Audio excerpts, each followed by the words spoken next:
There is some fundamental flaw in the immigration. Otherwise, it cannot be so messed up. What are your thoughts on it? Oh boy, where do we get? My entire relevance on this platform started with my immigration stuff that I did. So I feel like the U.S. immigration system is pretty messed up. It's really bad. I feel like U.S. needs to fix the visa systems. U.S. needs to make sure that the immigration system is fairly streamlined, so it will allow smarter people to be able to come here and sort of end this DEI policy where anybody and everybody, just because they're born in a certain country, can come here. The US has always thrived on strong immigration policies. The US has the ability to suck up the best in the world, which is literally what's been happening all over this entire time since probably 9. My question is, you made a fair point, but the point is, what are you achieving? Like, don't you want if you're country like India with 1.5 billion people, don't you think that it has a moral responsibility to have some sort of clout over its region? Like, isn't that common sense, my friend? Like, why is it that the US can have it? Why is it that Russians can have it? Why is it that you are allowing a China to infiltrate into your region? Don't you think that's a diplomatic failure? No, it's a civilizational thing, right? India has always been a weak state. Yeah, so are you saying that Pakistan is not part of Indian civilization? It is not part of Indian civilization in the sense that their psychological. I sort of disagree, my friend. Yeah, I mean. So let me rephrase it. They are part of Indian civilization as by ethnicity and everything. But when you convert it to Islam, that psychological mentality, right?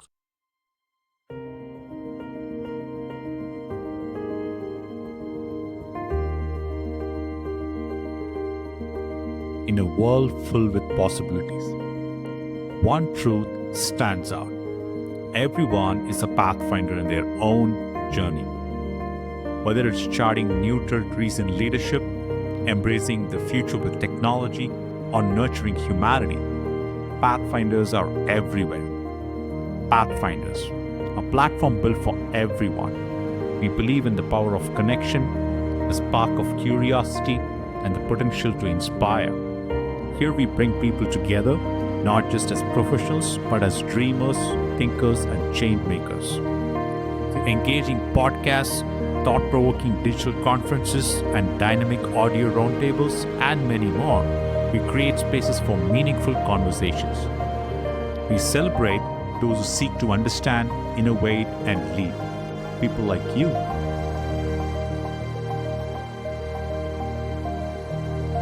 Pathfinders inspires. Pathfinders embraces technology. And above all, Pathfinders spreads a vision where leadership, innovation, and humanity converge to shape a better and brighter future. We are here to connect, to build bridges that transcend barriers, to share stories that matter, and to foster a community driven by passion and purpose. Be a part of this journey. Be a Pathfinder. Welcome to Pathfinders.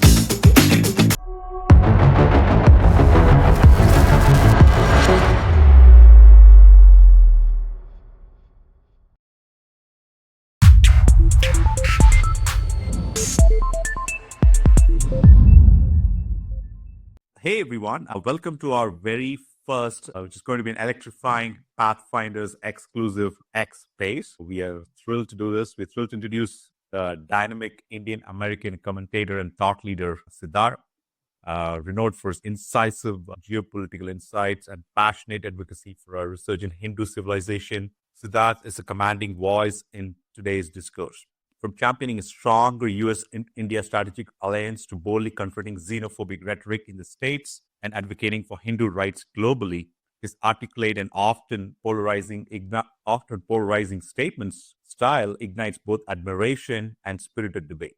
A San Francisco based investor and engineer, Siddharth weaves cultural pride with a masterful understanding of global power dynamics, delivering perspectives that provoke and inspire.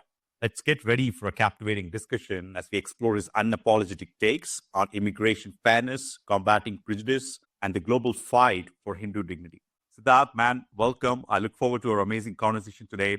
Please, can you share us a little bit more about your journey in your own words? Thank you. And firstly, Vijayan, that was a really nice introduction. I'm really flattered by your kind words. So thank you for that. And I'm really looking forward to doing this with you because I feel that I want people to know more about, what I'm advocating for and what I stand for. And probably it will help a lot of folks sort of make their opinions on me and on a lot of the stuff that I advocate for. Having said that, yes, I am a very proud Indian American. I have been in this country for close to 2 decades. I have been in the green card backlog for a very long time, and then I got lucky and I was able to get out of that backlog quite recently. I decided that once I was out of the backlog, I wanted to sort of speak up about the issues that immigration is causing. I actually run my own consulting tech firm right now, and this firm we hire a lot. We do a lot of immigration stuff. We deal with a lot of large companies, and this sort of gives me a even better idea of how difficult it is in this climate to be able to have solid immigration policies, especially for the US. As we go further, I'll probably explain more about why I take my stance on what. Having said that, as I spoke more and more about the Indian American issues and Indians in America's issues, I sort of figured out that there is a huge void in voices for Hindus. I felt that in general, Hindus were sort of like scapegoated. Hindus were taken for a ride, and I thought with my voice, which is a fairly large voice on this platform, I had the opportunity to speak up on these issues. And that's why I started speaking about issues related to Hinduism and Indians, especially in the US, but also all around the world. Yep, that's kind of my background.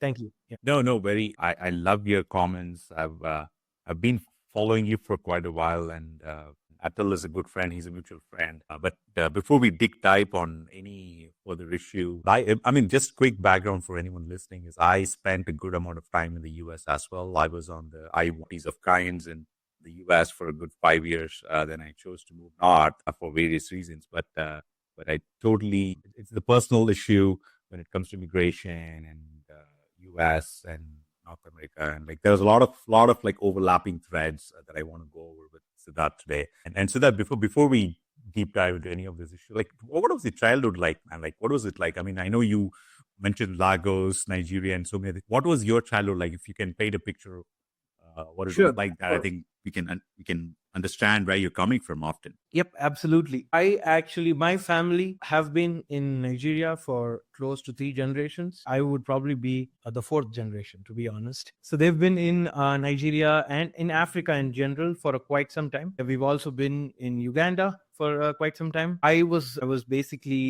to Nigeria. I was born in India, but I moved to Nigeria at the age of when I was like 3 months old with my family. That is my mom and dad.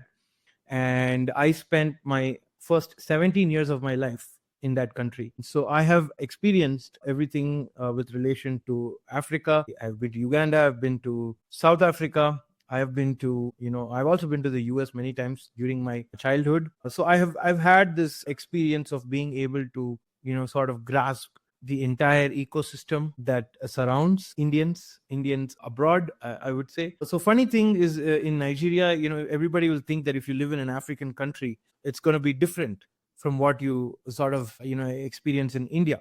But that's not the case. So the Indian government actually sets up an Indian school with CBSE syllabus in every city which has a significant Indian population outside of India. So even in Lagos, we had a school called Indian Language School. which is a pretty big CBSE school. So a lot of my schooling is basically based on the CBSE syllabus. So I have a strong Indian accent. That's the reason. A lot of people don't know this, but even though I've lived in India for a very limited time, I have an Indian accent because I studied at an Indian school surrounded by a lot of Indians. I had the privilege to interact with people from all the way from the north to the south to the west to the east, especially from India. So I can sort of figure out dialects. I can figure out accents. So that's something that when you kind of grow up in that sort of an environment, it gives you a very, very globalist perspective. It gives you sort of this idea of how people think, what they really want to do, and so on and so forth. So that sort of molded my experience, and it's also led me to be fairly fluent. I wouldn't say fluent, but fairly fluent in Hindi also, which a lot of South Indians usually aren't. So this allowed me to have a unique experience. I am, somebody who's lived almost 80% of my life outside of India, but I'm also somebody who's pretty well versed with, Indian culture, Indian languages, and I'm also somebody who's very well versed with, Chennai, which is I would consider my Indian hometown. Thank you.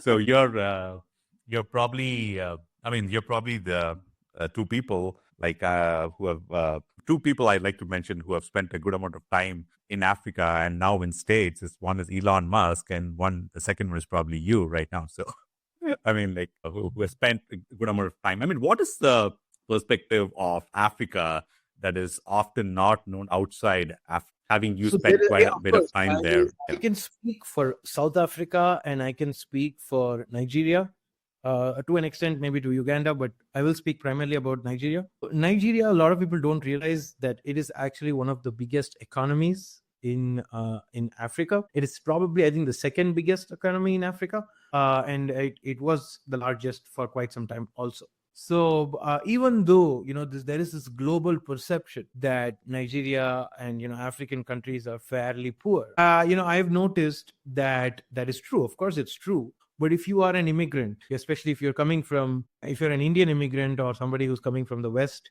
you sort of have privileges. Nobody denies that, because you get benefits. Are definitely living in a very privileged locality. So when I grew up, my family had almost everything. We had a bungalow. We had cars, we had drivers, we had security, proper security, armed security, and stuff like that. We lived in a part that was completely shunned off from the average Nigerian that lives through. So if anybody knows anything about Nigeria, I'll tell you, I lived in Victoria Island. So you might know where that is. But that's sort of how it is with experience for us. But having said that, I feel that Nigeria is a very fast-growing nation. A lot of people don't know this, but their entire business ecosystem is sort of, it has a lot of Indian influence. A lot of Sindhis, a lot of Punjabis, a lot of Tamils, a lot of Telugus. But I'd say the Sindhis by far have had the highest influence in that region, and they do a really great job as well. A lot of billionaires from India, billionaires also come from there. Yep. Yeah. Before we segue into a lot of other topics, what is that one or two pulse or values that Africa or Nigeria stands for, that you can instantly say, hey, yeah, I know you're Nigerian, or something like that you can instantly tell? Yeah. So I think they're very proud. They also have this sort of, how do I say this? They have this powerful opinion that they can do anything. And that's true. Some facts about this, that the first black billionaire out of Africa came from Nigeria. The first African country to hit $400 billion in economic growth came from Africa, came from Nigeria. So they have this self-belief that they can do anything. They're a soccer crazy nation. I'm sorry, they don't like it if we call it soccer, we call it football there. So yeah, they're a football crazy nation, and some of their stars actually made it big, especially in the Premier League, like John Obi Mikel and quite a few others as well. I think Kanu was also pretty famous. The football is something that sort of brings people together, I would say. And I feel like Nigeria is very similar to India, but not exactly. And the reason is very diverse, a lot of languages, a lot of ethnicities, a lot of religions, especially Christian and Muslim religions. There's a lot of diversity, and they sort of coexist as a democracy over there. So it's pretty interesting, I'd say. Yeah. Got it. I'd like to segue into a different topic. which is the hot topic right now, which is the Indo-Pak issue, the India-Pakistan border issue. I mean, it has been a long-fought battle for a very long time. We have seen different statements from India, statements from Pakistan, like both standing their ground. I mean, as much as I love India, having born there, spent a lot of time there, I empathize with India. And also from a Pakistan point of view, I think from far, I could be completely wrong here. They also seem to be victims themselves in terms of like that doesn't seem to be a democratic process in terms of overall elections and whatnot. Imran Khan is held hostage, and many people are shouting him to be free. Imran Khan kind of like campaigns. So what's really going on there? That's a great question, because I've noticed that obviously I want to make this very clear. When the situation started, obviously emotions were very high. I kind of went overboard, and obviously I made a lot of statements because of my emotion. And the thing is, people have to realize that the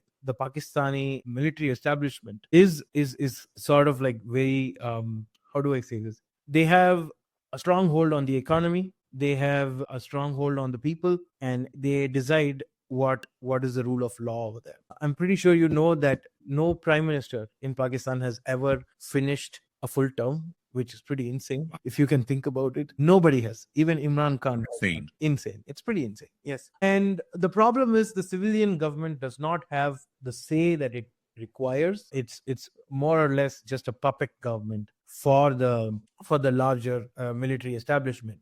And the military establishment, you'll see a lot of millionaires, a lot of billionaires, a lot of rich people. They basically become rich at the plunder of the oppression of the average Pakistani persons. They have their own problems, like they were part of the war on terror with the US, and that significantly caused a lot of harm and economic difficulties for the country. And the problem is, once that got over, Pakistan did not move on. They stayed with that, and it sort of created a lot of animosity as well. So I do personally think, obviously, I cannot pinpoint anything yet. We want to, of course, get some solid proof. But I do personally think that the military has something to do with this. I mean, the Pakistani military, and the way this guy speaks, the Asim Munir, is pretty clear that he's definitely very invested in creating problems in India.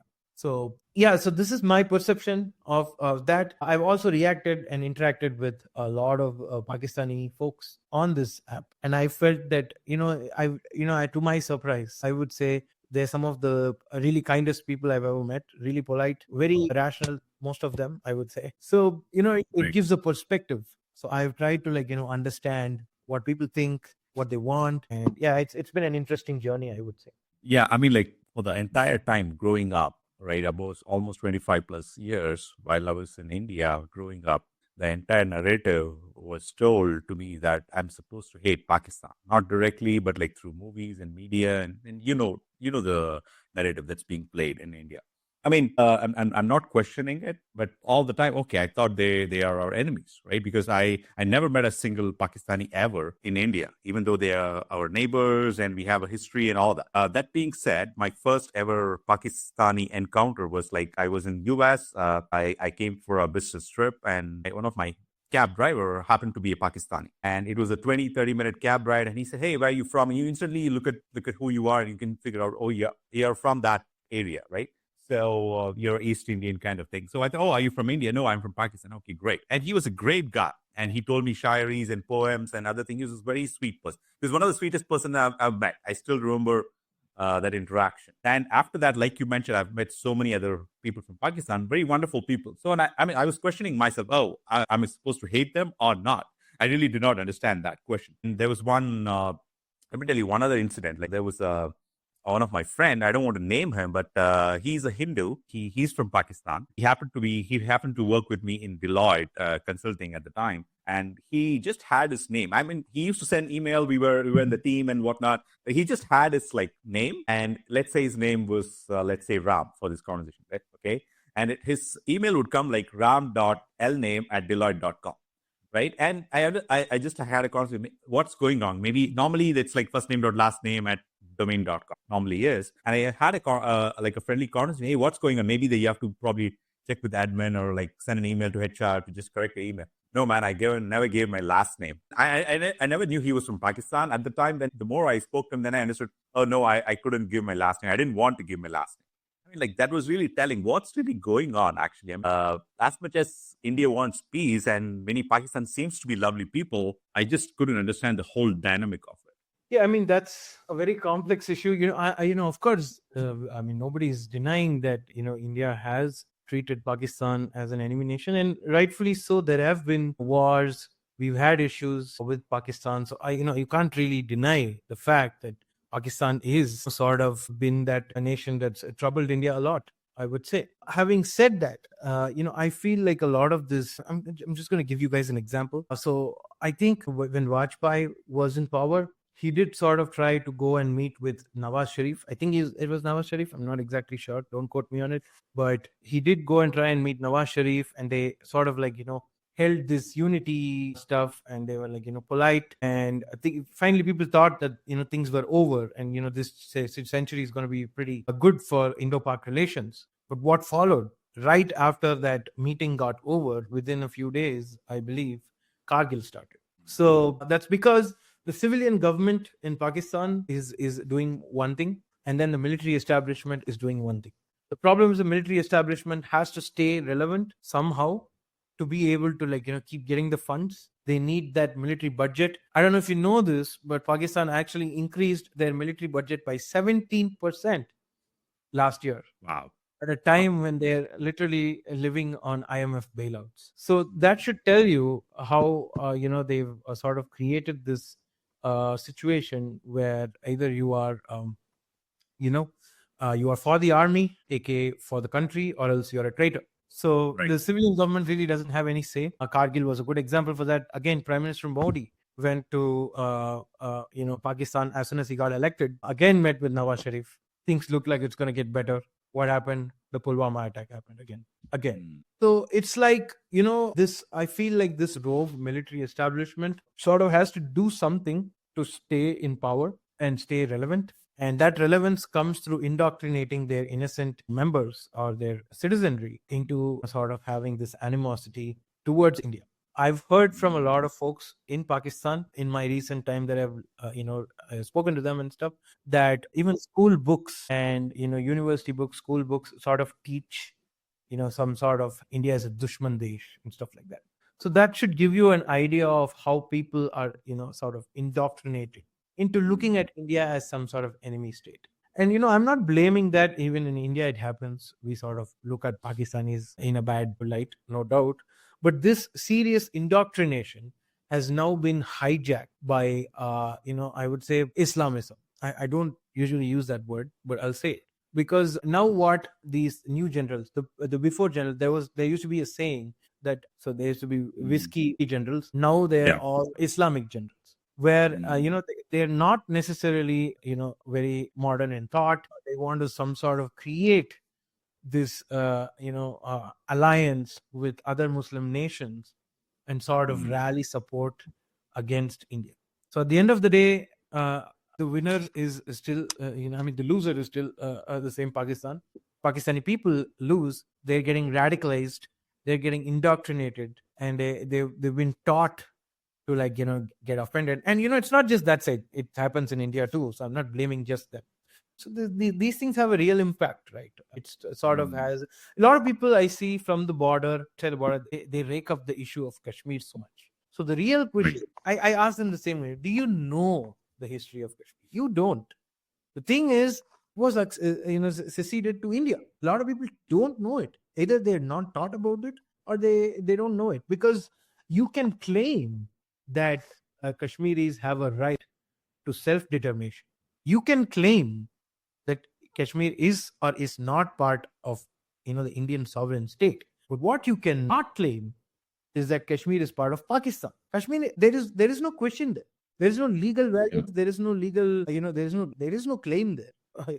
There's only two: either free determination or stays with India.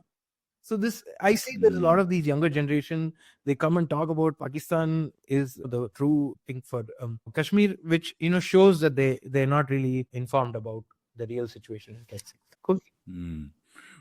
Right, right. No, I mean, I like this guy, Simon Sinek. He always says, like, start with the why. I really don't know what the why is. I mean, like, you look at the history, the Akhanda Bharat, and the entire region was Hindustan and like the Indus Valley civilization and whatnot. Islam was never a religion in that area. It was a huge part of the population was converted, often forcefully, right, by doing various heinous acts. I'm still like struggling to understand like what is the why. I don't know, world domination or not. Like your country is just not prospering. As much as I wish well for India, I just wish like that there is like a future Dubai, the future Singapore, like also in Pakistan. I mean, that's if Delhi is growing, I want like Islamabad to also grow. I mean, I just want them to thrive as much as India does. What is the real why you think, Sid? So I feel, I mean, the why has changed a lot, I would say. I just feel that, the Indian government taking part in the breakup of Pakistan into two pieces, which is the East and West Pakistan. That sort of has hit the ego of these generals in Pakistan. And now they're trying to do something which they can, sort of one up that. And that's why I feel like a lot of this insurgence that happens in Kashmir or Punjab, I feel like that sort of leads to these things. Apart from that, Pakistan sort of sees itself as an equal to India. And with all due respect, of course, I feel like a lot of these people are really nice people. I want them to grow up to become a really great middle income nation. But it's important to understand that the best Pakistan can do is become probably a Turkey. You know what I'm saying? Yeah. That's the best Yeah. thing. Because size matters, economic influence matters, relationships matter. But with India, that's not the case. India is already 7 times bigger, economically probably 10 times bigger. I don't know exactly. Yeah, it's actually 10 Right. times now. So there is no match. It's important sooner or later that the Pakistani friends understand that there is no use in fighting and arguing and sort of waging war against a country that is so big. The destiny of India is to become a superpower. Nobody's going to change that. That cannot change. Even the world has sort of accepted it now. So, there is only 3 countries that can sort of call themselves superpowers in the future. That is the US, China, and maybe in the next 20 years, India can, sort of get there. But apart from that, there is no real alternate. Russia, I don't consider Russia a superpower anymore. The destiny matters. Your priorities should matter. You should try to become a strong middle income nation as a Pakistani. That's what you should strive for. You should strive for good, better trade. And for India, you have to try, you have really different ambitions. You have to try to first, contain this competition that you will eventually have with the Chinese. You have to start containing and start fostering better policies to be able to progress and deal with other superpowers. At a $4 trillion already, Indians are facing a lot of issues. Trust me, in the next 10 years, when it becomes a 10-15 trillion dollar economy, it's going to get only worse. So India needs to figure out how to grow in this climate. So yeah, that's my point. Yeah. My attitude to Indians is Pakistan is not your problem anymore. It's not your Absolutely. China is not. Absolutely. I think we are all just wishing for peace in the region. One example I just want to quickly bring is I was at a trade show in Vegas once, and I have not invested so much time into understanding about South Korea. The reason I'm bringing South Korea is about like it was just like amazed at the innovation and the capabilities that they could put in terms of like the organizations like SK and like so many others. The remarkable product finish, high tech, and I was amazed. And I was saying, I wanted something like that for Tamil Nadu. I mean, no offense at any other state at all. I love all people equally. I was looking at what is the population of Korea. The Korean population was about 50 million. And here with Pakistan, they have more than 250 million people living in the country. And there is a huge potential if you could just look at the growth that your country could make. It's probably like 25, almost 20% of Indian population. I mean, look at what South Korea is doing. That should be a great motivator. They're 1/5 of your population. They're doing really good with 1.7 or 2 trillion GDP. These are just like, I just want wishing well for the country. And if they could look at the light at the end of the tunnel, that's what I want in terms of the peace and growth for all nations. I mean, as much as I'm proud coming from India and whatnot, but just wishing well. Just to finish this topic, Sid, in like one word or few words, like what's the key to reducing the India-Pakistan tensions probably in the next decade? The real brutal answer is to dismantle the Pakistani military establishment and sort of, bring about a democratic government which will have one leadership that will call the shots. We're not asking for Pakistan to become a vassal state of Indians. We're not asking to balkanize Pakistan. I'm not asking. We're not asking for Pakistan to get really poor and have destability. That's not really what I'm asking for. I personally feel that's worse. That's not going to help anybody. What I am asking for is one leadership from the Pakistani side, which who can focus on educating their population more, sort of moving it away from radicalism and sort of bringing it towards Indian influence. I've made a few points today on this. I feel that Pakistan is very culturally, linguistically, and also economically very, very close to India. Like cricket, Bollywood, the food, everything is similar. So I feel that Indian capitalists have a very, very big opportunity in a country like Pakistan to sort of wield influence. If a country like China, which has none of this, nothing similar to Pakistan, but just through sheer money and economic might, it's able to get into Pakistan and create something like CPEC and create a vassal state out of it. I'm pretty sure it's a lot easier for a country like India to do the same because the influence that Chinese need is already present in Pakistan. So my vision is to some sort of proper governance in Pakistan one. And once that's sorted, you can go for better trade relations. So someone asked in terms of how do you see India growing in terms of what do you want in India? I don't remember who said it, but he said yeah, it's great. We have Reliance and Ambani and things like that. But you know what India needs? India needs 1,000 Ambanis, probably 5,000 Ambanis, whatever. Similarly, what I want for Pakistan, I probably want 1,000 Imran Khans. I want probably 1,000 Shoba Akhtar. I want 1,000 Shahid Afreez. I want 1,000 Atif Islams. Or 1,000 Adnan Samis. All these are amazing, great people, talented people. And I think amazing businesses needs to be in your region, in your country. That's what I wish for your country.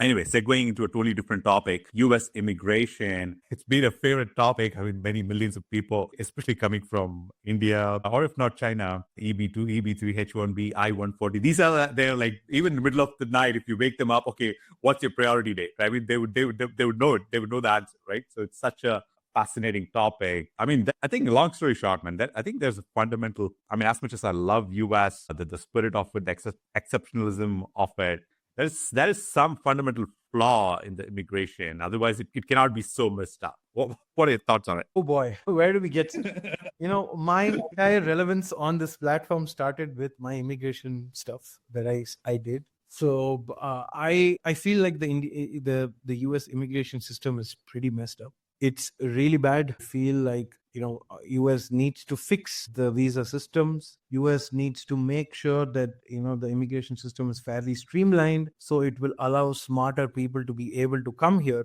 and sort of end this DEI policy where anybody and everybody, just because they're born in a certain country, can come here. The US has always thrived on strong immigration policies. The US has the ability to suck up the best in the world, which is literally what's been happening all over this entire time since probably 1950s. This is exactly what's been happening. But now the problem is, populations have changed, large countries have come in, and one thing people don't realize is that China is very close to the US. China is probably, I saw somebody, I don't know who, somebody from the administration actually, when somebody asked me, he said that, oh yeah, it was the NVIDIA CEO. He said, when he was asked how far behind is China, and he literally said they're not behind. They're not behind. China's very close to the US, probably slightly ahead in some cases, slightly behind in some cases. And the thing is, the Chinese have a very strong STEM-focused populace. This population churns out really smart engineers and scientists on a yearly basis. China produces close to 5 times more tech workers, STEM education graduates, obviously, than the US. The US has always had this edge over China in quality of research, which is now closing the gap. China is now closing that gap as well.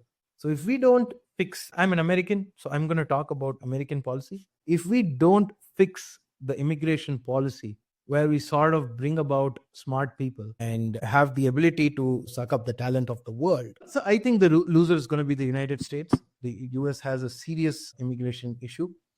There are doctors I know who have been waiting in line for like decades, whereas I know people who are janitors. I'm sorry to use the word, but janitors who just because they came from a smaller country can get in and streamline their process to get a green card faster.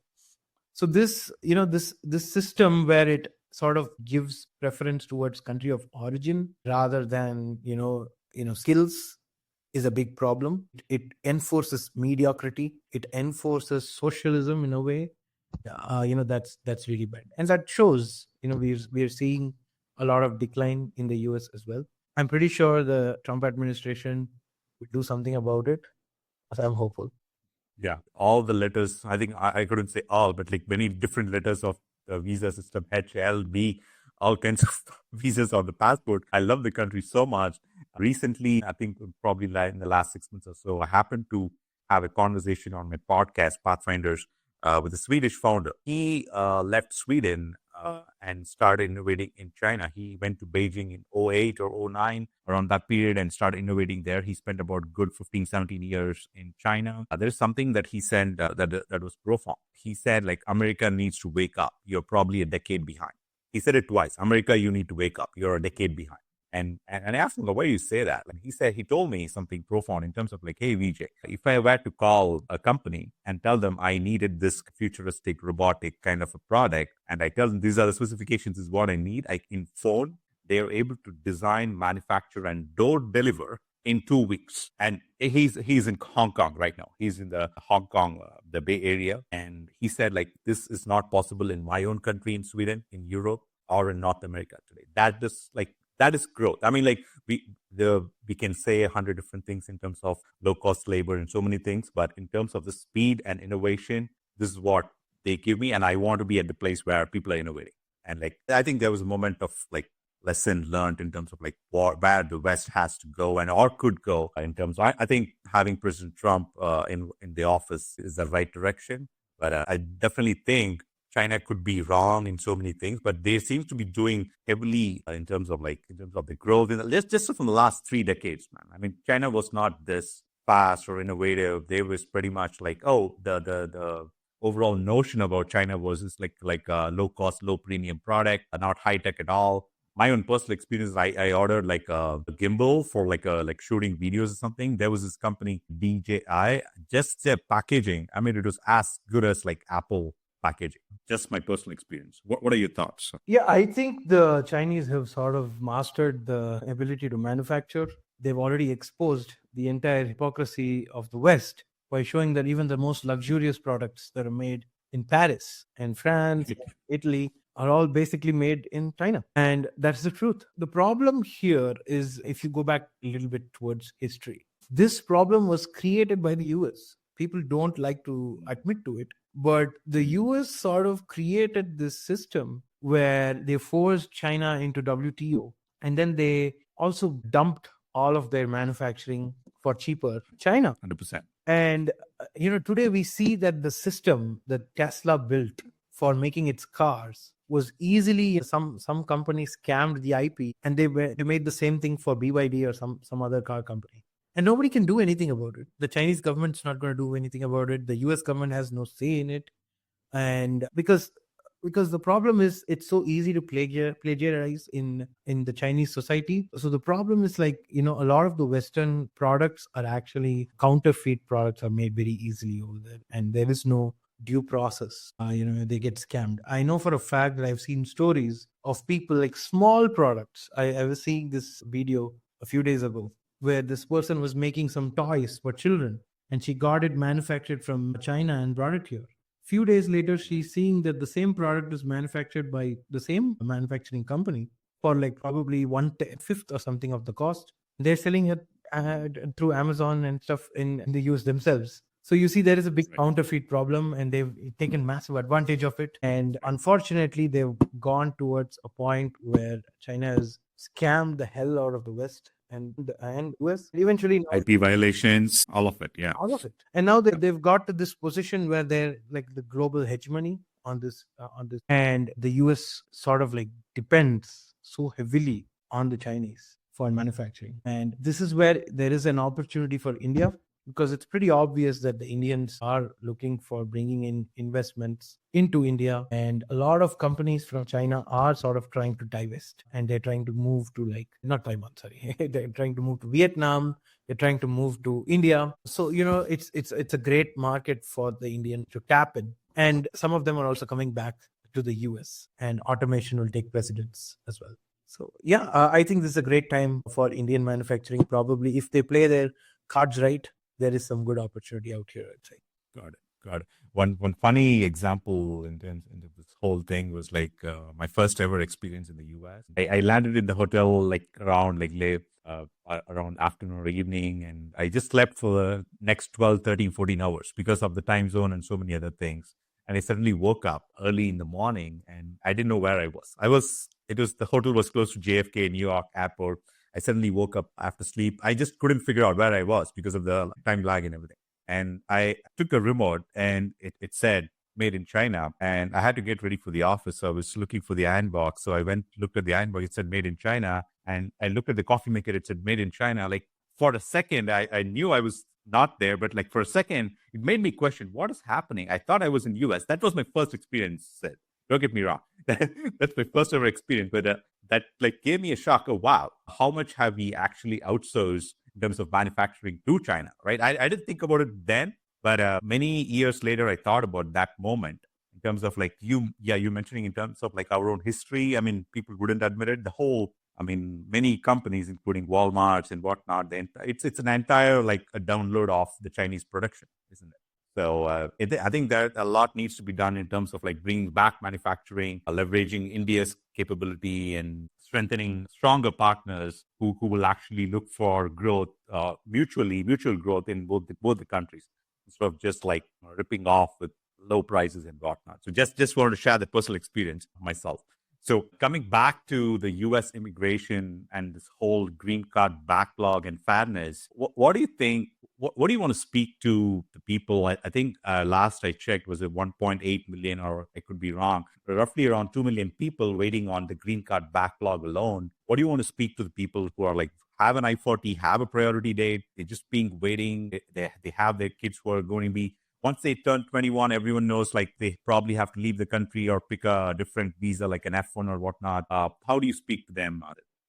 Wow, this is a really heavy topic because, I've been through the backlog myself. I'm pretty sure you have been through as well. Yeah. And it's, to those who come into the US after 2020 or 2021, unless you're like outstandingly smart, there is no way you're getting a green card in this country. That's the reality. Even if, some sort of solution comes by, I don't really see, a real pathway. It's sad, but that's how messed up the immigration system is.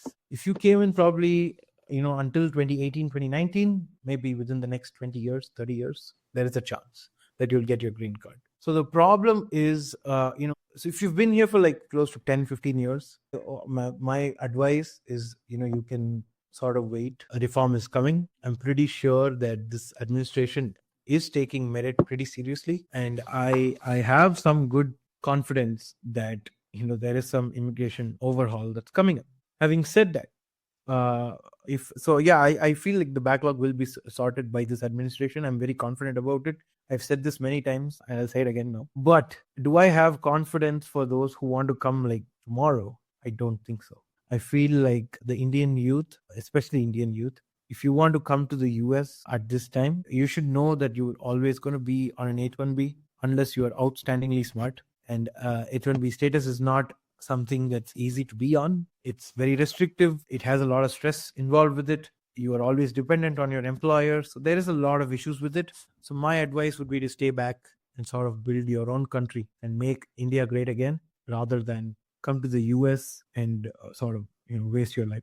I'm sorry, but that's what I feel about this situation. I don't even advise people to like go to other countries. I'm not saying go to US, don't go to US, go to Canada, Europe, or I don't think so. I feel like India has ample opportunities. India has the platform to outgrow every other nation in the world. I would say you are lucky to be able to, sort of have this country of India in your in your surroundings. So yeah, so my advice would be for upcoming grads, don't come. Try to work in India. There's your own friend, my friend Atal is a really smart guy. He's helping a Yeah. lot of folks make an impact and get into entrepreneurship and tech, and he will help. I'm here. My DMs are open always. Anybody needs some guidance, I'm happy to give you that guidance too. Of course, you can reach out to Vijayan as well. So apart from that, for those that are already in the backlog, hope is there. Be patient, wait. It has to come by, because it's no longer your issue. It is an issue for the United States to stay ahead. And for those who want to come in the future, they don't come, because I don't see any future for you here. Sorry about that. Yeah, I had multiple people reach out for US or Canada in terms of like many, even like just single child. He's the only son, or she's the only daughter, and they want to pursue higher education, or they want to come and like work here in US or Canada. Like for many of them, I found it really difficult to even give them an answer. My answer was like, no, don't come, because if you already have a looking for a residency, or if you have a job with Canadian situations slightly different, but at the same time it's not easy either here, in terms of like if you're not used to weather, that is one, and if you're not used to a higher living cost, multiple challenges, right? And I told them like, and it's very difficult to also explain it, because like you're already living here. And I asked one guy, I mean, he told me, Anna, I want to come, like, and I asked him like, why, dude, why do you want to come? And he said like, no, I really like it. What do you like? I mean, like, because the picture that is being often painted with media and movies and so many other things is like beautiful buildings and like lovely songs and whatnot.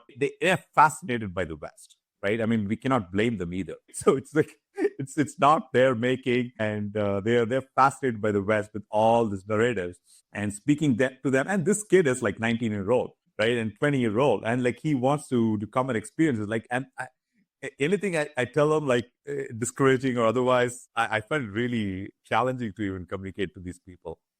Yeah, and there are like a ton of like in India or otherwise, like there are a ton of like these overseas consultants who are trying to make their next 50,000 rupees or whatever, right? So it's a really I don't know, it's challenging to communicate this. Long story short, yeah. Oh yeah, no, I completely agree with you. Yeah, yeah. Got it. Yeah, but at the same time, like I just want to segue into a different topic in terms of like the phenomenon of President Trump and phenomenon of Prime Minister Modi. Right. I think for a long time, even including Elon said, like his entire voting pattern was like Obama, Hillary, and Biden, and now Trump. I mean, like the incident in from Pennsylvania just before the election, and I think just instantly Elon said, I'm fully endorsing him, and we saw this entire campaign. I've been following Elon since his 20 million followers to his 220 million right now. So I've seen his approach, his stand on so many issues. He has a very thoughtful approach in terms of striking a balance in many cases. So, if we were to explain the phenomenon of like Trump, even like many of these other friends and past colleagues of H1B, they fail to understand the phenomenon of Trump, because the mainstream narrative of NBCs and CNNs and or ABCs are very different. You know what it is. So how do you talk about the phenomenon of President Trump? Yeah, I feel like the very reason that I feel confident about some sort of reform that's going to come by is because of this man named President Trump. I feel that even during this entire fiasco, by the way, that's when I went viral. So in December fiasco, I feel that President Trump stood by his words and sort of stood his ground that the immigration system, although it needs reform, he did stand by legal skilled immigration. Sorry. So I feel that the President Trump and his cabinet is extremely pro legal immigration. They're pro merit and anti DEI. So all of this helps. Of course, the December burst up, sort of was very unfortunate. I don't think the administration is sort of like, backing down or anything of that sort. I feel like President Trump has the ability to bring about change, and he can fix the backlog. That's what I feel, because he knows, he's a smart person. He knows the threat that China possesses over the US. He knows the threat of competition, and he knows what he's doing. That's all I'll say. Got it. He once said in the All In podcast with all the foreign, he said, like, I think students who are coming to pursue higher education in the US, they should probably staple the green card to the certificate, and then they should get a green card. Like, Did you still think that is still the valid case? Is that the direction? Initially, I going with? thought he was just joking. I thought that's not possible. That's what I thought initially. I thought he's just trying to set the precedent. Maybe he'll change his position or something of that sort. But the more and more I hear about things that are going on, I wouldn't be surprised with something like that happening. I cannot reveal too much because obviously these are speculations. I don't want to give out hope or anything. But whatever I've heard till now, I feel like maybe I was wrong. Maybe it's possible. So I'm hopeful. Okay.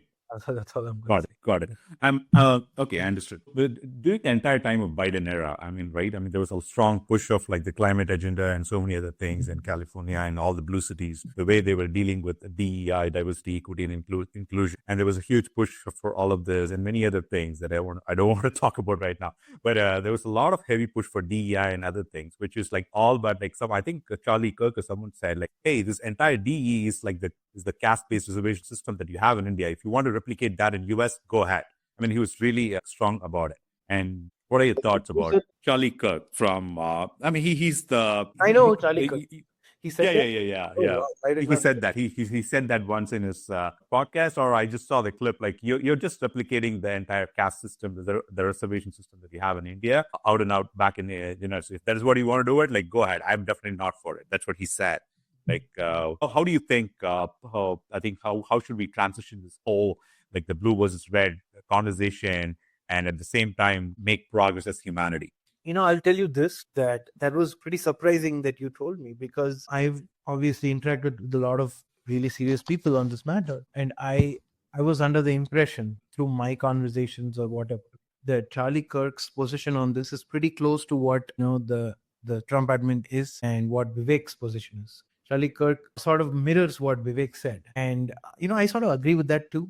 I feel like the H-1B visa program sort of has run its length. I feel like there should be a scrapping of this program. A new immigration system needs to be built ground up, which is based on merit and skills rather than DEI and lottery. So I sort of agree with him on that. Whatever I've heard, I feel like his positions have definitely changed. I don't think he's as anti H-1B as you would think. That's what I'll say. Got it. Before we dive into the topic of like the Hindu diaspora communities, Hindu activism and whatnot, I just wanted to touch upon Prime Minister Modi, because like he's a known figure, huge following, and he's also very misunderstood. I see a pattern over like between Trump and Modi. I mean, in terms of like here we have blue cities. There, I don't know what color it is. That probably then the cities probably in the Mumbai's and the Delhi's and the Kolkata's, like probably the urban centers are not a big fan of Prime Minister Modi. But he's also largely misunderstood person. What are your thoughts about Prime Minister Modi, and why do you think he's misunderstood often? Every leader that's pretty strong and has nationalistic ambitions, the left ecosystem does not like it. That's the truth. A good example is, I've seen that what the left sort of tries to do is that they sort of try to couple Hindu nationalism with white nationalism. They follow the same template of Hindu nationalism for white nationalism. They have this disdain for white Americans. They have a disdain for Hindu people, Hindu Indians or Americans, whatever. So I feel like, the system is pretty similar. The entire New York Times, Business Insider, I don't know, many other newspapers, they're all so biased in their reporting, and it's pretty insane that they've created this narrative that Prime Minister Modi is a really bad person. Prime Minister Modi is some sort of horrible person. So but they never call out what happens in Pakistan. They don't call out what happens in the Middle East. They don't call out what happens in Canada. They have no issues calling out what happens in India, and they like to lie and sensationalize it too. So I feel like those who consume these liberal media houses, I feel sorry for them. And on the whole, I feel Prime Minister Modi is a very, very pro-Indian leader. He's pro-capitalist. He wants more investments into into India, and that's what matters. At the end of the day, if your people get a job, if your people are proud of living in this country, I think that's what matters. And Prime Minister Modi has some sort of influence on this, and he has brought about this change, I'd say. So my opinion is in very high regard, obviously. But the left ecosystem sort of always antagonizes anybody who's a strong man. That's why President Trump is also always attacked. Nobody asked, when President Trump was attacked completely every day during the election time, nobody asked, why is a random case from 30 years ago brought into limelight right 6 months or 5 months before the election? Nobody asked that. Right. But it's because you may not like the person's for private life, you may not like what he says and stuff, but you're clearly trying to malign a person for electoral purposes, and the American people sort of understood that very easily, and they voted overwhelmingly in favor of him. That's what happens when the newspapers and all these media houses try to take advantage of the people, and that's when they respond reactively and way more stronger than that. So that's what happened in the Got US. it.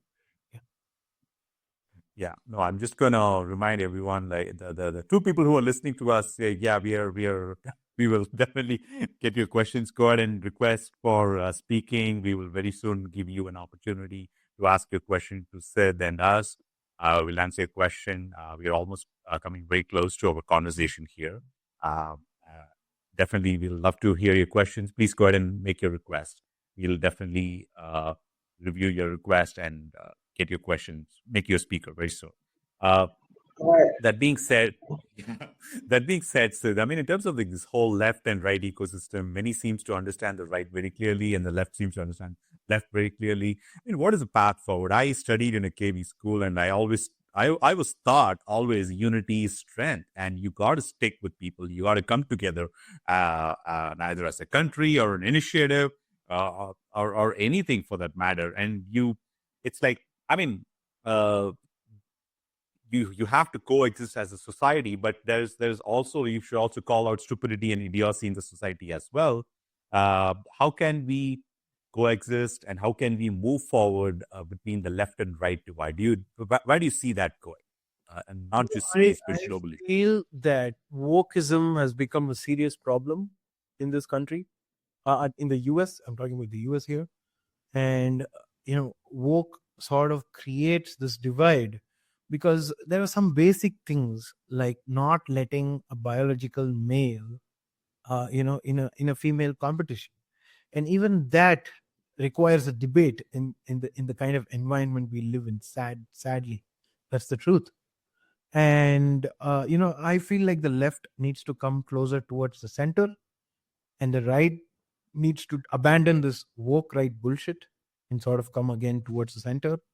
And if that happens, and if they have sensible immigration policy and sensible border policies, I feel like there is a good way to get along.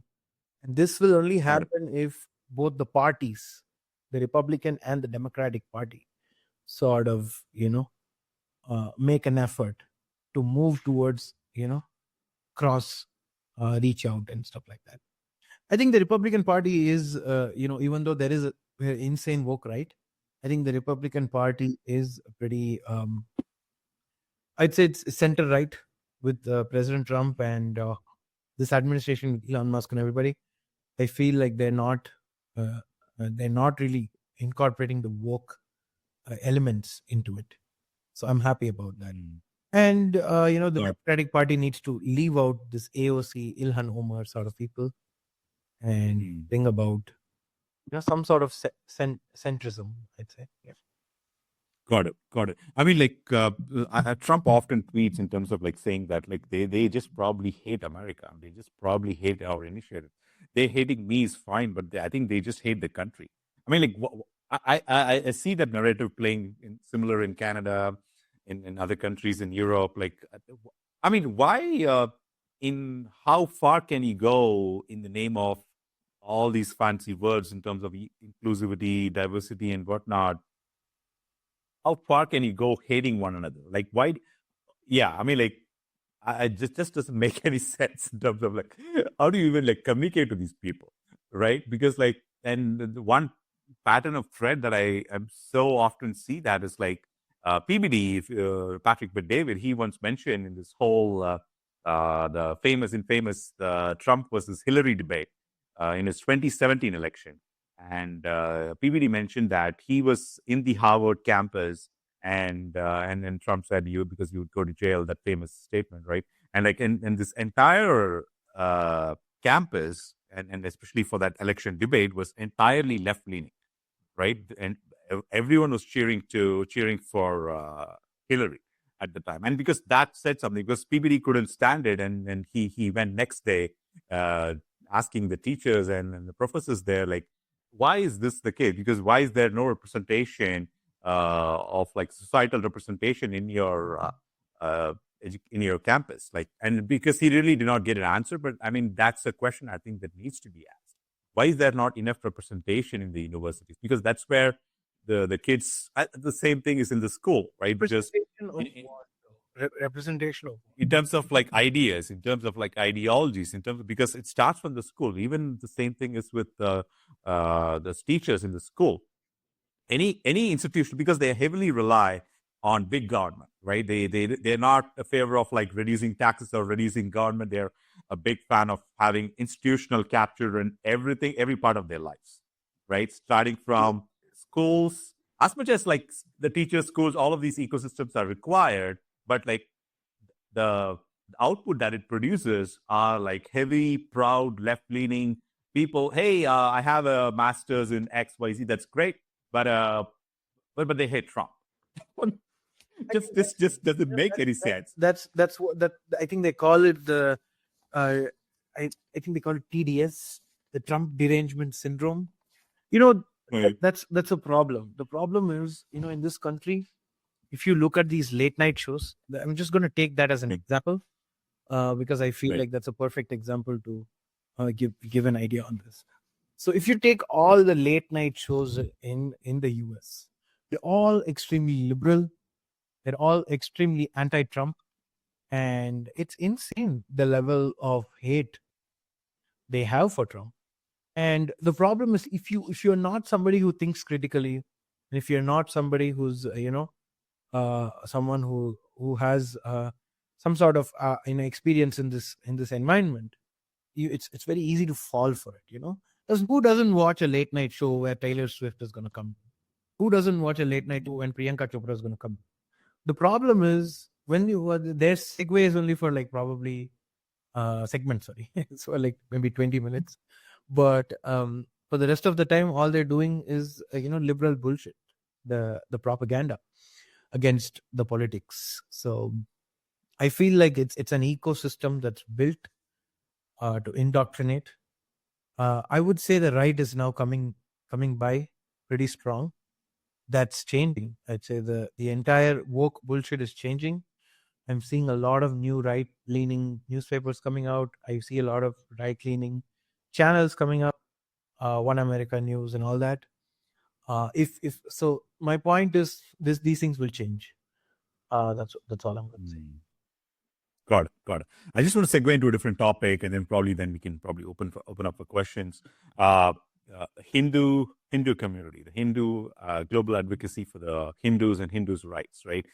You've been extremely vocal about like protecting the Hindu communities in whether it's Bangladesh campaigns through they put hashtag like all eyes on Hindus in Bangladesh kind of thing.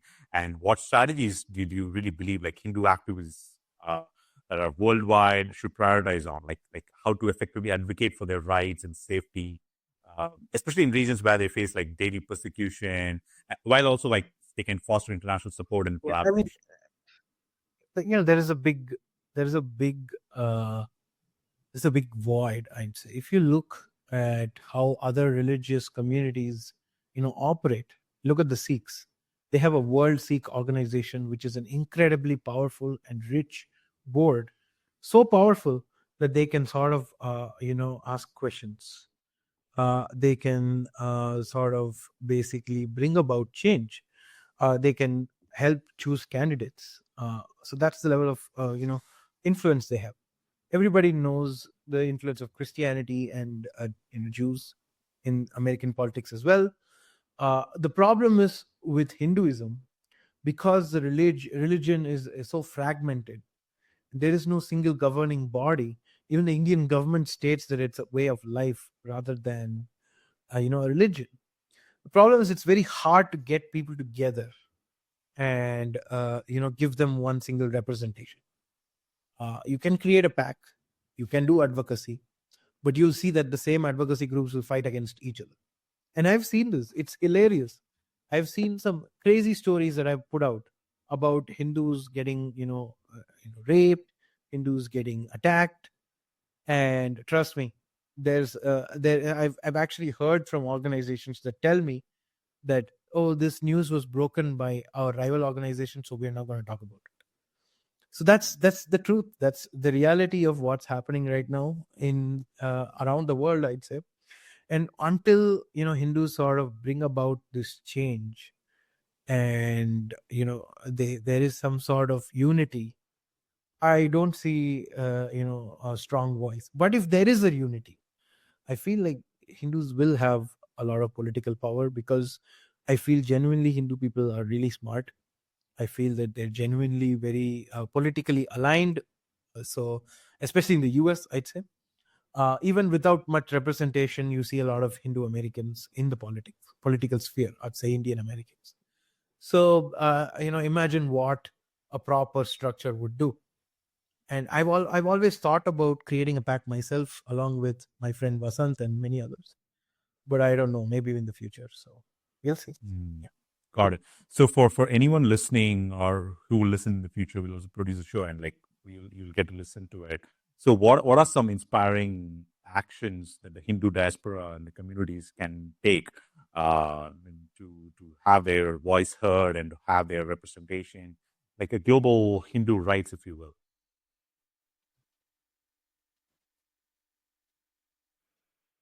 Sorry, was that what was your question again? I didn't hear So you. my question was like, in the future, if Hindus see that they lack representation, Hindus feel they are being marginalized, Hindus feel they are being attacked politically or ideology wise, right? Whether it's Kashmir or Bangladesh or like anywhere. So what are some actions that can help that they can take that can inspire the whole Hindu diaspora?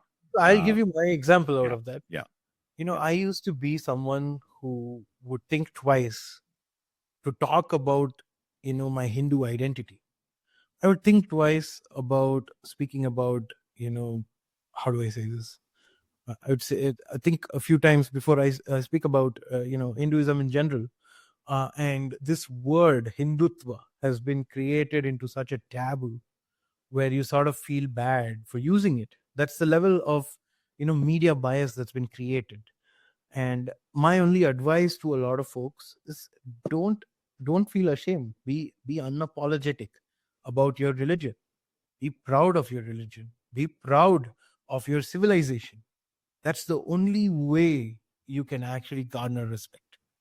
The day you are very proud of who you are, your roots, what your ancestors have done, what they've gone through, only then you will be able to fight this sort of a colonized mind. I call it a colonized mind because a lot of people deal with this sort of situations. um and I got that awakening myself in the last 5 days, I'd say. I feel like I garnered a lot of support when I spoke for Hindus. I feel like this amazing group of people truly require to speak up about their woes, and speak unapologetically. Hindus have nothing to be ashamed of. We are a very proud religion, very proud society, and yeah, that's all. I think just be proud to be Hindu, and don't how do I say? Don't hesitate in using words like, yes, I'm a Hindutva. I'm very proudly Hindutva. There's nothing wrong in that. Yeah. got it, got it. This probably the last question before we open up for questions from our listeners. So anytime near soon, I don't expect any of our humanity and start living in an ant colony. We're not going to start living in caves. I've said it along to my friends or otherwise. I've posted about it, and I always thought humanity is worth it because, like, the moment I met an Asian with a Korean, an African, and everyone wants to do the same thing. They just want a safe place to live and do good in life. Pretty much, that's what they want to do. Probably a warm meal for dinner. That's what they're all looking uh, for a stable life, right? And in terms of like, even though sometimes they're confused about like what the media kind of like corrupts them in their ideology and kind of like makes them hate others, because I've come to a conclusion that I'll stop hating people because I'm unable to hate people uh, uh, by someone telling me to do so. Because every time when I encountered hate, it's often propaganda, it's often funded, it's often done on purpose. You're supposed to hate XYZ community. You're supposed to hate these people, right? So that has always been the case. I mean, one probably last ask closing question is like how do we unite global humanity as a whole, Siddharth? I think the only way to like sort of unite people would be to be able to understand and learn people. I'd say, I've tried to make that effort myself. I've tried to learn and understand the grievances, and I really tried to speak to a lot of Bengali people. I've tried to speak to a lot of Pakistani people on what they feel about certain things and understand their psyche behind their thought process. And I feel like extremism and sort of anger is not going to get us results anywhere. I feel that dialogue, I mean, I know when I say this, a lot of people get angry, but when I say dialogue, I mean, I want to like sort of bring people together.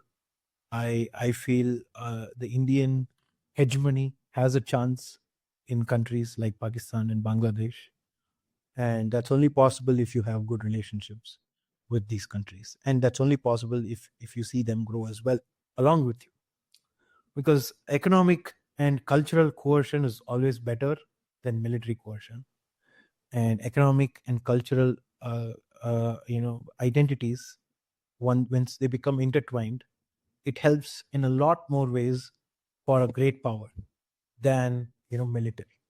Because if you start making enemies in this region, we have a neighbor right on top who would love to enjoy this animosity and take over, um, basically take over this the South Asian in a platter.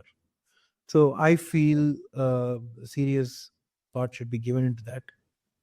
I know people are angry, people are emotional, people want to fix the solution. They want to balkanize all these sessions.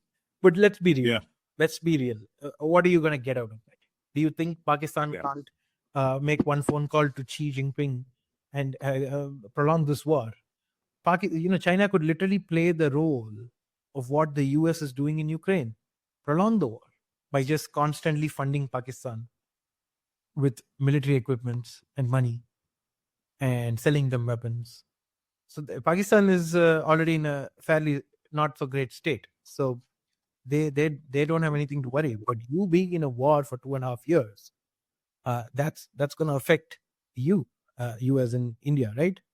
India is a country that's growing at 7%. It's something that people take very seriously, and they all want to move here now from China. At this point, do you really want to get into a prolonged war? That's my question. Yes. Got it. Got it. Normally, in a podcast setting, I'll have like 15, 20 rapid fire questions just to get to know the guest a little bit. I had only two for you, if you don't mind. These are just short, fun little questions, but also get to know you a little bit. So, one question I had for you is like, let's say we are meeting up with you and we want to hang out. What is one drink that you love? Is it coffee or tea or something else? I'd say coffee. Yeah, as a South Indian, Okay. I love coffee. Filter coffee. Okay, got it. That's great. Last question for real. Like, what is that one value that fuels your bold commentary on X every day? What's that person drives it? Yes, I've actually been on this advocacy journey for more than 5 years now.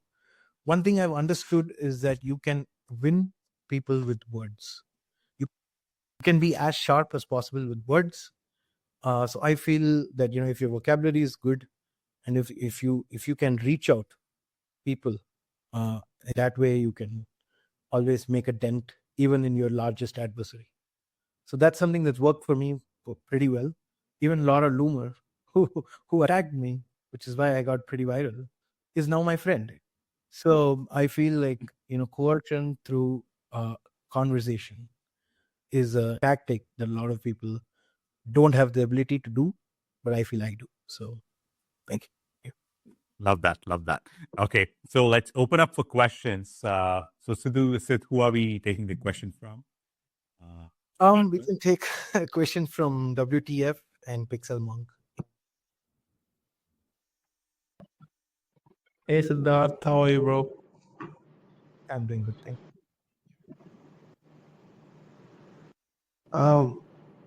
I think. What do you think? I think even if China, gives support to Pakistan, I have seen the military comparison. I was just looking. There's a YouTube channel, Defense Matrix. Even if they support Pakistan, I don't think Pakistan is winning any. Pakistan is gaining any ground in any possible situation. Their military is very bad, and their navy is like literally, they have frigates which were inducted in 1970. So I mean, an Indian navy is like world class. We have aircraft carriers, we have frigates, we have destroyers, we have so what do you think? I think you know mm, I think we should have a short conflict, definitely have a short conflict to teach them a lesson. I think, yeah, this is like what the emotion is on the ground.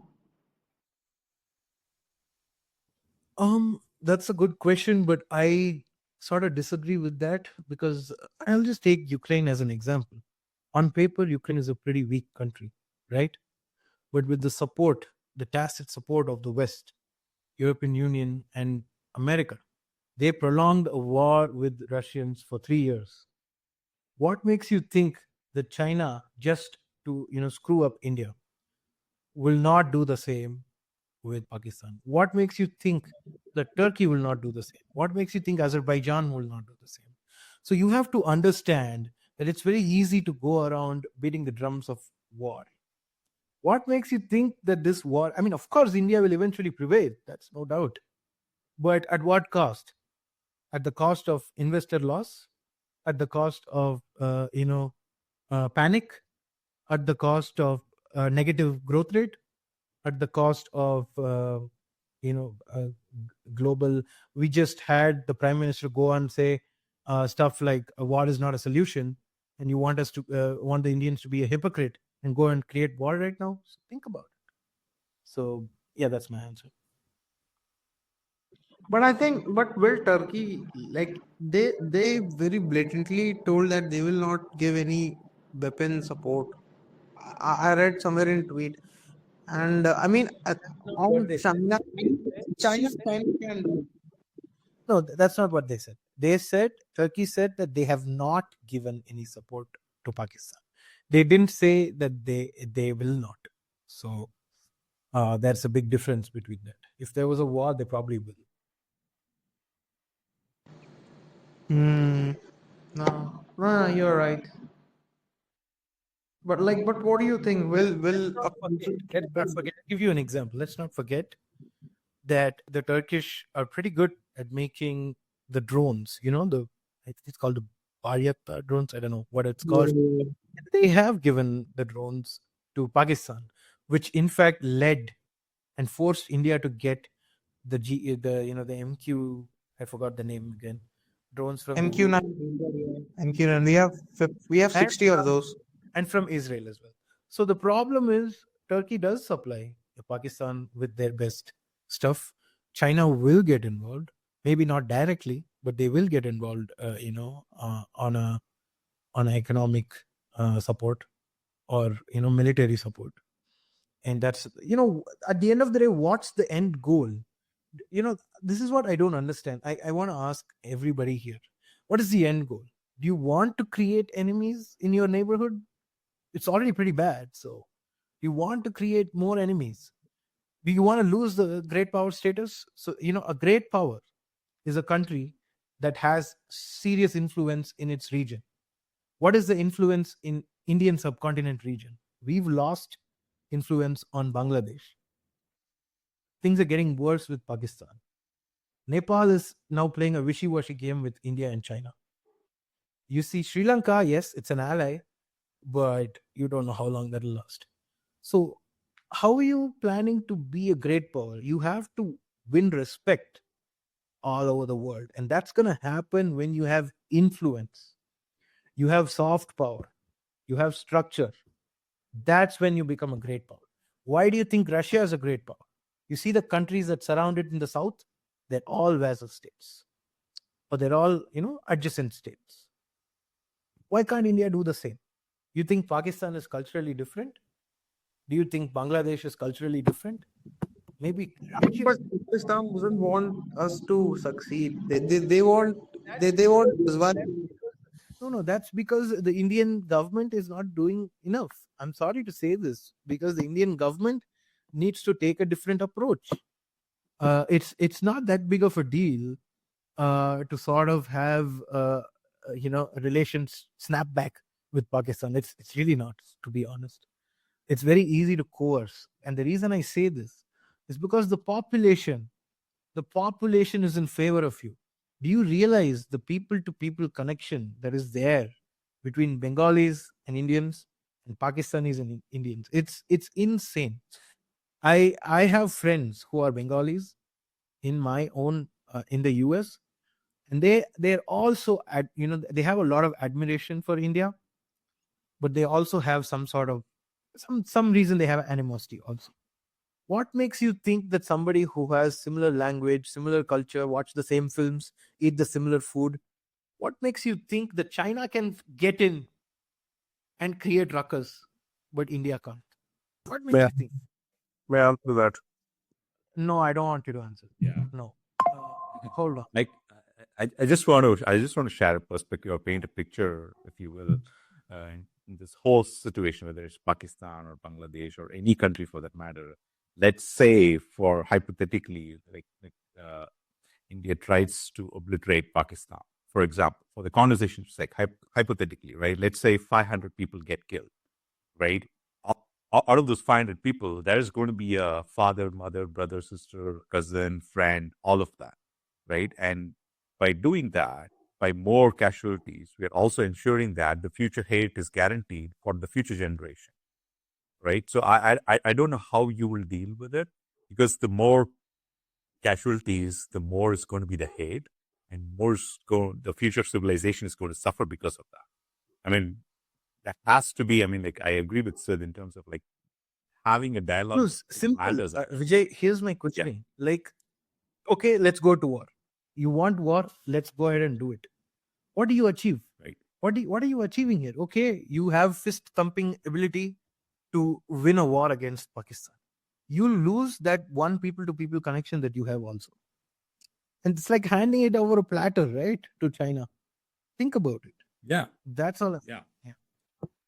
What is to say that that attack won't happen, in future again? Like what is to say that Well, Pahalgam will not happen again? I know where this commentary is going, but that attack will happen again. You'll see more attacks happen again. It's a part of what is called as the Great Game 2.0. Whether you like it or not, and again, I mean, we can spin it around as much as you want, saying that, well, what's the incentive in doing any kind of a kinetic action? It's easier said than done. You are always going to have this problem. I've always said the issue between India and Pakistan is not an issue of Kashmir. It's an issue of a country crippling with identity crisis. And Pakistan was a lost case, not recently. Pakistan has been a lost case ever since Zia-ul Haq came to Pakistan. Ever since then, the textbooks were changed. Polytheists were called idol worshippers, and some of the worst form of teaching was inducted. You're dealing with your Exactly. Yeah. Let me finish. And we can you can spin doctor this and say, well, we have great people to people connection. But my point is, at the end of the day, and then an argument was made, well, if China can come in and splurge money, why can't India? Well, the reality is, as they say, my enemy's enemy is my friend. So China obviously doesn't want to see India rise. Then on top of that, Splurge money. No, I'll just clarify this. I'm not saying splurge money. You don't have to splurge money. There is enough influence for India in Pakistan as it is. What influence is there? Would not Food, culture, language, cinema. doesn't matter. How Doesn't does matter. it matter? Why does it No, matter? no, I'll explain to you why. Because we in India, right, we look at it simply from a cultural and an ethnic sense. They look at it from a religiosity framework. No, And the two don't tango. I'm just being very honest with you. A Bengali, let me explain. Let me explain. A Bengali Hindu, right? hold on. What do I call you, my friend? I know who you are, but I don't know what to call you now. I'm not going to call you WTF. So No. But my point is, a Bengali Hindu, right, may look at a Bangladeshi simply from a ethnic standpoint, right? And the fact that they have the same linguistics, the fact that they have similar culture, the fact that Rabindranath Tagore may have written the national anthem of both the same countries, etc., etc. But conversely, you have a Bangladeshi on the other side who's first, and foremostly, he's going to look from a religiosity standpoint, saying that this guy is a kafir. And then, yes, I mean, can they look at ethnicity and can they look at language? Absolutely. Can they look at food? Absolutely.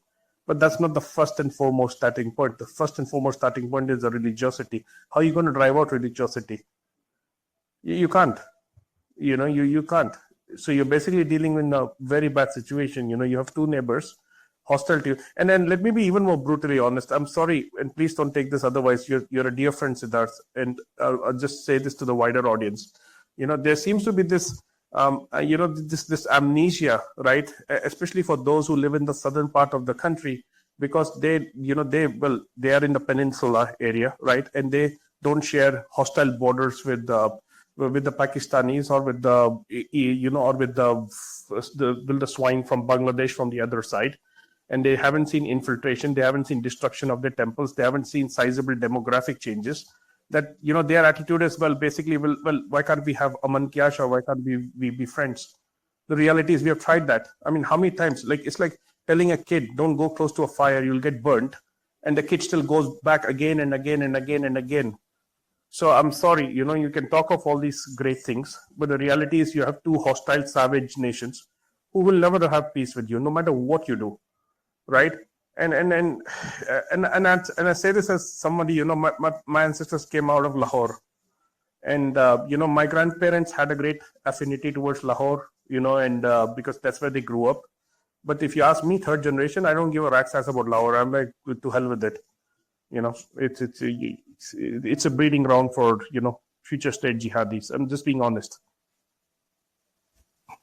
Yeah, I don't disagree to any of that comment, my friend. I also don't know what to call you, but I emphasize your. Can I say it? Can I say it, Yes, Mr. it's it. No, can I say it, Mr. Whatever you are? Can I say your name? Jiang Zemin, former premier of China.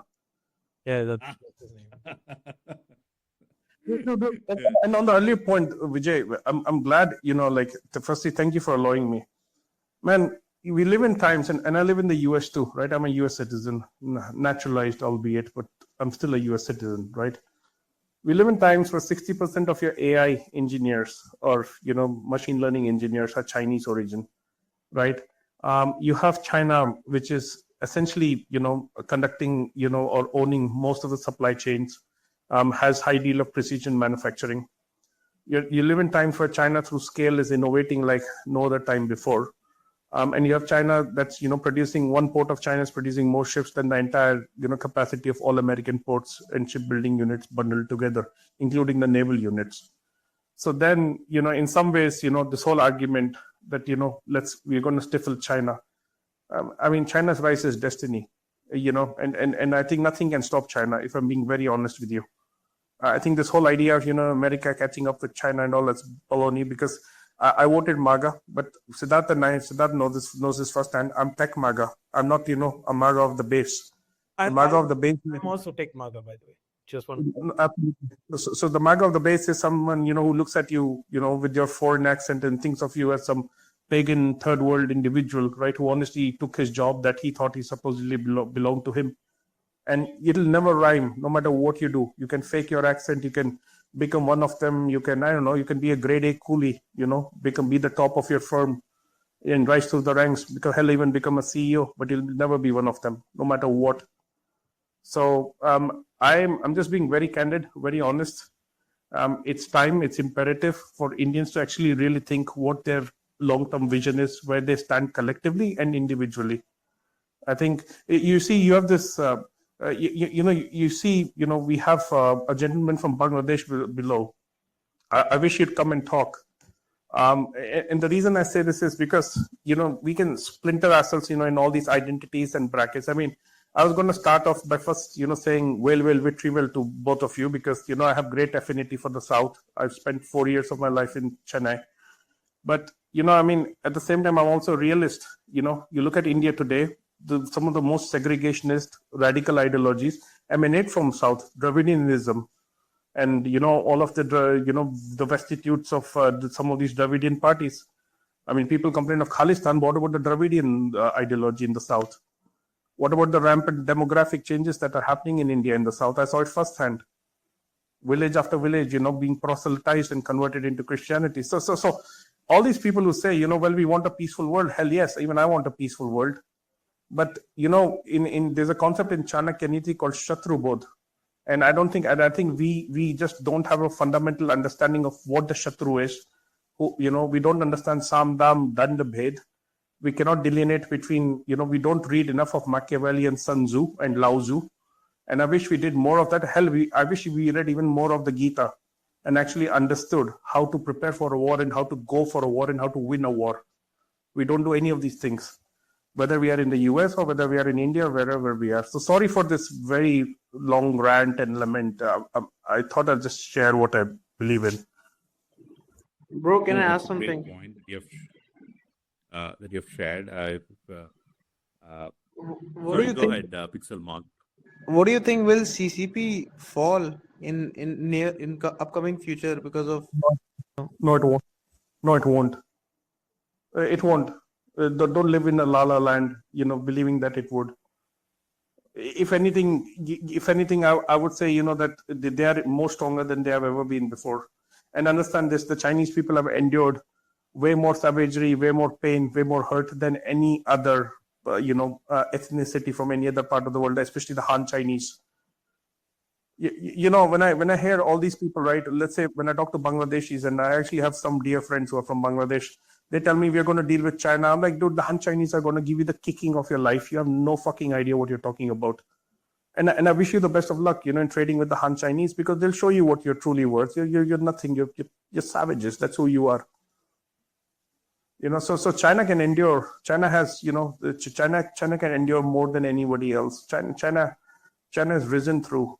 China's this one country after the fall of the last Qing dynasty, until the culmination of World War II, when you had the Japanese doing all kinds of atrocities, Nanjing, and all of the atrocities in Manchuria. The Chinese, drill it into every student's head. They call it the 100 years of humiliation. And it's taught to that Chinese kid to never ensure that it happens again. What about India? Where is our 1,000 years of humiliation in our textbooks? Where's that drilled into our heads? So I'm sorry, there's no comparison, all right? I'm just being very honest with you. You can't compete. You can't compete against an enemy who you don't know enough about.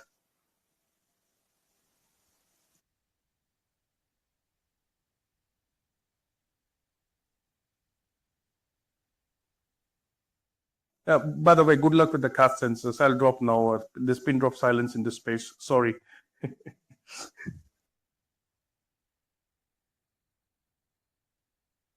No, yeah, no, you're right. I mean, I was Sorry, listening I'm to speaking someone. on mute. I was speaking on mute. Sorry, if I can just quickly uh, answer my friend.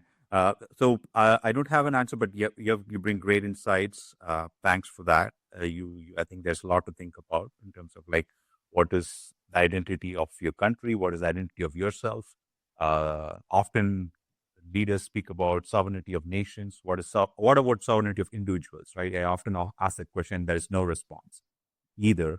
But anyway, I think in terms of like taking humanity forward, is there? I mean, I could be completely wrong here, and I'm I am coming from India, and my personal answer is like, uh, it's not about fighting with anyone or winning a war or creating, tapping your like, okay, yeah, like flying high, proud, hey, won this war, and yeah, I shut people up and things like that. Yes, I mean like it's momentary pride, right? And for long term humanity, what are we wishing for our sons and daughters or grandkids and whatnot, right? Are we creating new enemies every day? I'm in the camp of like creating new friends every day and not in the camp of creating new enemies every day.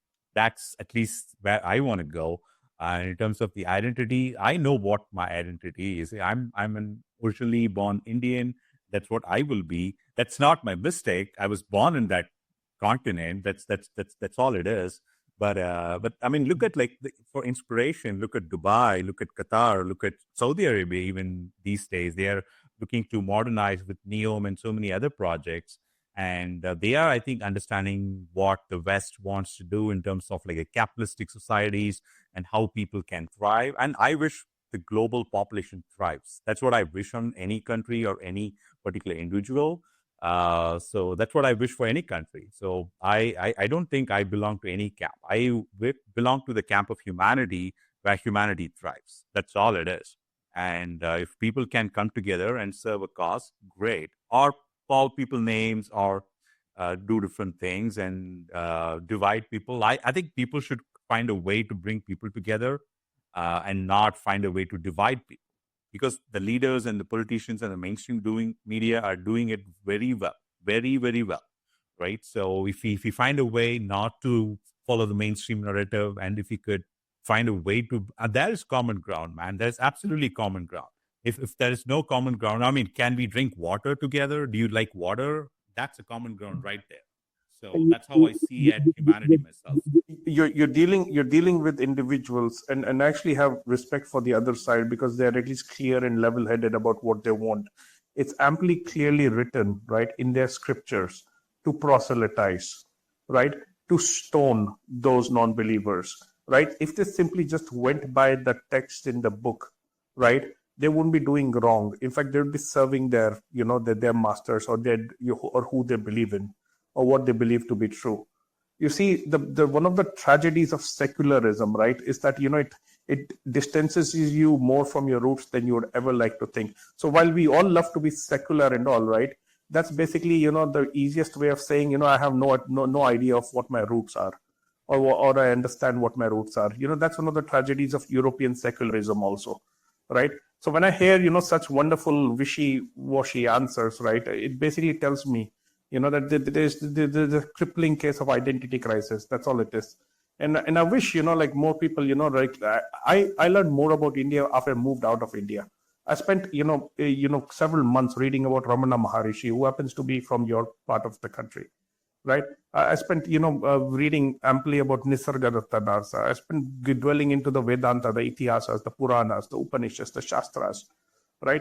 And if you do not have that fundamental basis, right, if you do not understand the basis, the metaphysics of this, then you can do as much lip service as you want in front of a temple of Yeah, no. Let me, okay. Let me quickly respond to it. I'm just going to go to the next question from there. So, I mean, fundamentally, I mean, if we could thump our chest and say Indians are the greatest people in the planet, the rest are all not so good people. I'm not saying you said that. I'm just saying if we make a statement with anyone, which is not fact, first of all, right? I mean, I mean, if we can, it's not a wishy-washy answer. This is a real answer I'm giving anyone.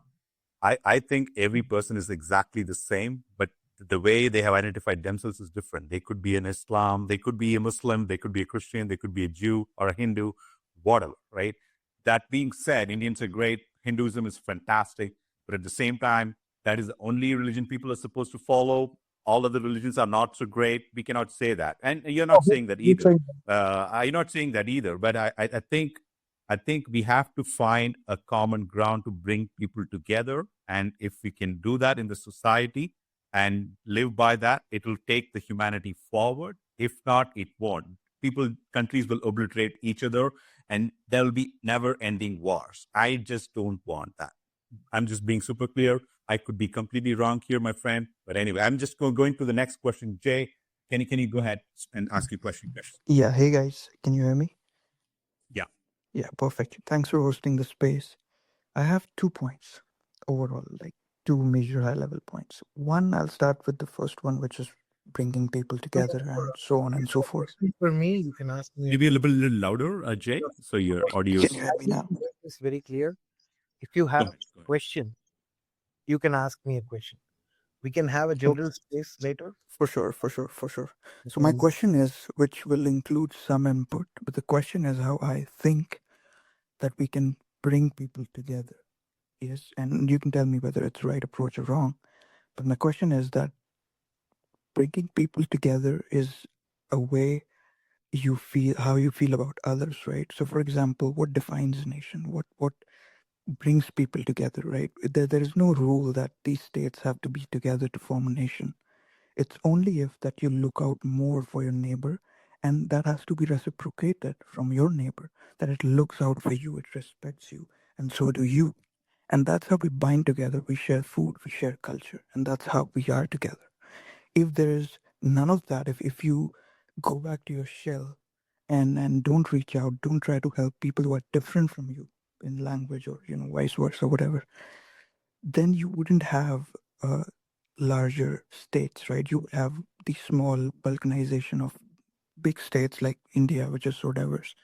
But the one way normal people, I think, should do is they should go out actively, help others who don't look like them, who don't speak what they do. That's one way to do. And last thing is that I think it was mentioned that what is common between the whole subcontinent, like in Pakistan, Bangladesh, and everything. What's so common?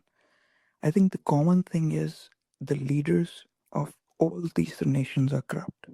Greed manifestation is their top priority. That's literally what connects us. Corruption, poverty. That's the only thing which connects us. And last thing is you can still love Shah Rukh Khan and hate India. That can be. I've seen it. And soft power is completely different. You can have respect for so many things and hate the guts of the people who are ruling it. So that's it. I mean, I completely agree with you. there's no denial in that. So my question, my point is, yes, there is a religion factor. Religion factor can be used to unite within the country. But if you go outside, there is a cultural factor. A lot of people don't realize this. There is a strong cultural factor. I have seen more people. If you go to TikTok, there are more Pakistanis who root for Virat Kohli than they root for Babar Azam. I've seen that when there was a Pakistan India cricket match, there were more people who rooted for Virat Kohli's 100 than the fact that their team lost. That's a cultural phenomenon. That's because cricket brings people together. That's because we have a shared language. We have a shared culture, which includes cricket, by the way. We have similar food. We have the reason I bring that up as a point is because for a foreign nation to sort of have influence in a different nation, like for example, China to have an influence in Pakistan or Bangladesh, they can only do that through economic investments, where you economically invest and have a government to government connection. A good perfect example for that would be Russia and India. You may like Russia a lot, but the reason you like Russia is because the Russians kind of backed India for a long time, not because you have a cultural connection with them. Wherein the case with the US and UK, it's not because the government to government, there is a strong people to people connection. There is cultural similarities there. And that way, even if there is a war between the two nations, you know for a fact that it will not escalate into destruction. That's the same case with Canada and the US also. They've gone all the way up to war, but it doesn't happen. Why? Because they're idealistic, closest country, I would say. Obviously, the same cannot be applied exactly in South Asia because of a religion factor. But I feel as the larger, more economically powerful country, India has an opportunity to get and tap into these markets with similar or lower per capita incomes and sort of unite through culture and economic activities rather than putting boots on the ground and trying to weaken these countries. That's what I feel. That's my opinion, because every great power has sort of neighboring countries that are pro them. And in the case of South Asia, that's not the case. We've had countries like Russia has a lot of their neighbors which are like completely aligned with the former USSR countries, completely aligned with Russia. You take the US, completely aligned with the West. But in the case of China, of course, they have some alignment with the Mongolia and all that nations. But in the case of India, we really don't have that. That's my point of view. Cool. Okay. Yeah, that's One question. How do you think that someone who is influenced by culture or any subsets of the soft power, right? Maybe it could be food or anything else. Why do we think or inherently believe that they won't go against you? Like, I could still like things which I find on personal level wonderful and still pick up a gun to shoot people. no Like how? that's a test for us. That's a test for us. That's where your soft power has to prevail. Okay, that's nobody can determine that solution. Right. Yeah, that's a good, because how would there is no metric to judge. You can be super popular. How half of your followers could be from adversary state, right? But they still are. Why are they Can be. from your adversary state? No, I'm saying hypothetically. Let's say if someone is usually, let's say Shah Rukh Khan, for example. I'm No, sure he has. you're coming back to the same point, my friend. I don't have an answer to that. Obviously, it's a trial and error game here, so you can't really give out a solution to that, right? I just want to share something which I was just thinking about like a couple of days ago. And I shared something on LinkedIn, and there was like, oh, people are getting really emotional about this whole India, which by right they are getting emotional. I totally get it. But I think as much as I love India, when it comes to Pakistan, I mean, in terms of like speaking for followership and whatnot, I don't think there is any clear representation of everyday average citizen coming from Pakistan. There is no legible, clear person to represent their voice at all. Probably the only person is probably former Prime Minister Imran Khan. He's already kept captive in the jail. There's absolutely no person at all to speak for them, to the average Pakistani, right? It is I feel for it. I think it is a very pathetic position to be in. So they're looking out for other ways they could express their concerns in social media or otherwise. I think that's just wanted to hand it out. Sudas, I think you requested for thing. Maybe we'll take one last question and then close the space. What's your question, Sudas? Yeah, I was just listening to Sidharth, and then he mentioned that in South Asia, there are not many instances wherein you have those ethnic people-to-people ties like you have with the Anglo-Saxon countries. But some would argue, and this is a question, some would argue that India is already, being a subcontinent itself, the different states being, different ethnicities in a way. Some would argue that India has already had that kind of cultural ethnic, ties, and that's the whole point why it is united. But that's a good question. Okay, go ahead. You can finish. So I have heard people saying that I think this is a revelation from me. This came from a Chinese guy who was talking with. He said that you guys talk about secularism, blah blah blah, but actually the thing which actually unites India is Hinduism, because any state which goes out of Hinduism, like Kashmir or the Northeast, you have separatist tendencies.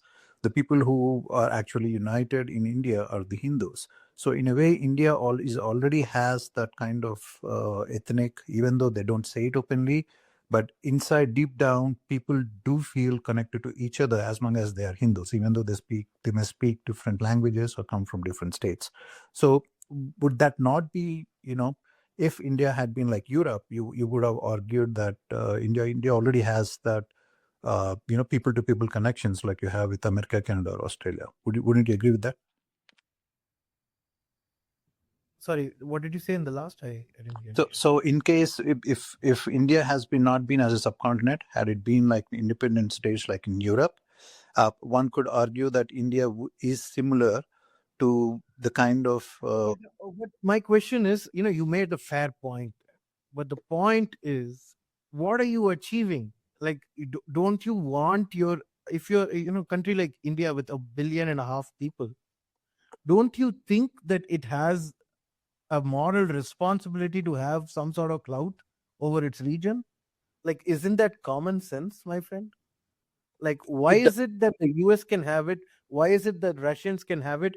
Why is it that you are allowing China to infiltrate into your region? Don't you think that's a diplomatic failure? no, it's a civilizational thing, right? India has always been a weak state, but So are you saying that Pakistan is not part of Indian civilization? it is not part of Indian civilization in the sense that their psychological. I sort of disagree, my friend. Yeah, I mean. So let me rephrase it. They are part of Indian civilization, as by ethnicity and everything. But when you convert it to Islam, that psychological mentality, right? From a mentality perspective, I think they went beyond that Indian civilization thing. I don't think that's not reversible. I'll tell you why. Even today, one of the biggest monuments in this country is Taj Mahal, and we don't have any problem with that. So I don't think that just because they follow a different religion, we have to like sort of like coerce them out of the Indian civilization part. And if you're a Hindu, you should know that a lot of Hindu artifacts do lie in Pakistan. You should know that. Okay, agreed with what you're saying. But even still, my point stands, right? Even if Pakistan, if you consider it still part of the larger Indian civilization, it shares a common thing with India, wherein even the Pakistani state is weak. The army may be strong. The army may be gobble up all the Pakistani resources. But the Pakistani state itself is very weak, even much weaker than India. The reason they Who's have the all winner? Who's the winner there? That's the problem, no? So I'm asking you, if you, I'm just going to ask you a question here, okay? If you are the Prime Minister of India, okay, and you have all the resources at your disposal, and you want to be a great power, what would you do to have this entire region have a strong influence in this entire region? That's what is a great power. Great power is somebody who has regional superpower, regional influence. That's what a great power is. UK has that, at least had, not anymore. have. France have it. I wouldn't say it has anymore. It's gone. US does. I know for a fact that Russia does. So what we have, so the problem, Sudas, you're saying is that it is a challenge. It's a challenge to bring back this society together, this civilization back together. But what I'm saying is, I'm not disagreeing with you that it's a challenge. I'm saying it is your moral responsibility to do whatever it takes to bring it back. It is a diplomatic and a moral failure on Indian government if it cannot bring back these countries into its own sphere of influence. If Bangladesh, Pakistan, Sri Lanka are more swayed by a foreign civilizational power like China, that, my friend, is a failure of India. Agree, but there wouldn't are the problems. power Hold on, let me just finish this. There are problems. None of what you said is something that I disagree with. But you have to find ways to fix that. The solution is not isolating yourself out of this region. That's what I'd like to say. But what if it's a feature and not a bug? What if You can make fancy points like that, but if you want to be a superpower, you have to have influence over your region. Simple. You have challenges. That's why you're a superpower. You have to come out of those challenges. Turkey is a completely different, religious nation, but somehow the US has control over it, right? You have to come up with solutions. That's all I'm going to say. This is simply what the answer is here. If you want to be a superpower, you have to. If you're happy being a middle income country isolated with China's extreme influence, they've already started calling Arunachal Pradesh, South Tibet, and all that stuff. If you're okay with that, then okay, make these points and go start a war with Pakistan, start a war with Bangladesh, isolate yourself No. further. I'm not saying this as an excuse. What I'm saying is, these historically this has been the case. We have never been a strong state. There are few instances like the Mauryans or the Guptas, but historically we have been we Are you trying to say society. historically we were not a strong state? Are you saying historically India, I mean, in the future, India cannot become a strong state? Is that what you're saying? Unless the state becomes stronger, unless you make it the Indian state. And how do they become stronger? A soft Yeah, power, right? soft Military power, power can no, hard only power. hard power cannot do much. Only to an extent can do much. You have to have soft power. Why do you think US is such a great superpower? Hard power, Even no. even the can I just finish, my friend? So even the poorest region in Africa, where people don't have 2 rupees or whatever, $2 to buy bread, you will find Coca-Cola's there. Yes or no? Yeah, but that is an outcome of its military and economic power, not the other way around. That's the economic power, Hard, not military soft power. power follows hard power, not the other way You know, around. I think you're just beating around the same bush. Yeah, I think I made I mean, like Russia is the best example. Russia has all the hard power it wants. I mean, like, but it doesn't have as much soft power in terms of innovation and research. And But it's still a superpower. and, it is not a superpower anymore. I mean, it's debatable. It's debatable, but it's still a superpower. China doesn't have soft power either, but it is a superpower. You can't debate that. So China does. Mongol Empire, you can say Mongol Empire never had any superpower. It's one of the largest. China does have a lot of soft power, my friend. Who told you that? They've conquered the entire African subcontinent. What do you? That is hard power. That's not superpower. When you conquer something, Why is it? How- Why? No, it's all through trade, not through military. no, they had an alliances, right? They had tribute resistance. You know, you're just. Hard power. I think you're just trying to make a point. If you want to be a superpower, better get this region in control. There ends the point. Yeah, I'm not. You disagree with me, but the day you lose Bangladesh and Pakistan to China's influence, you have failed as a nation. That's right. The solution is you need to bend Bangladesh through hard power, not That's not Bollywood, because not Shah Rukh. China. I mean, I don't know about Bangladesh because Bangladesh is not a nuclear state, but you cannot expect that with Pakistan. They have 200 million people, which is close to a United States population, and they have strong allies, and they have the nuclear weapon also. So I don't think people going around thumping their chest saying you can go have a war with them is going to end well. Yeah, that's my point. Then Anyway, what is- Sudas, Your- thank you for your question, my friend. Thank you so much. We are come very close to closing our session. Listeners, thank you so much for your wonderful interaction and thoughtful questions. It was a very interesting debate. We may agree on some things, we may have to disagree on something. That's totally fine. But it was a very thoughtful and interesting debate. I hope you found some value. Thank you for joining us today. Appreciate it. Sidharth, my friend, absolute pleasure sitting down with you. Can't wait for our next interaction, man. Loved it. It was awesome. Thank you so much for being a beautiful guest and answering all questions eloquently and on some of the toughest topics on planet right now, honestly. Right? These are not easy questions at all.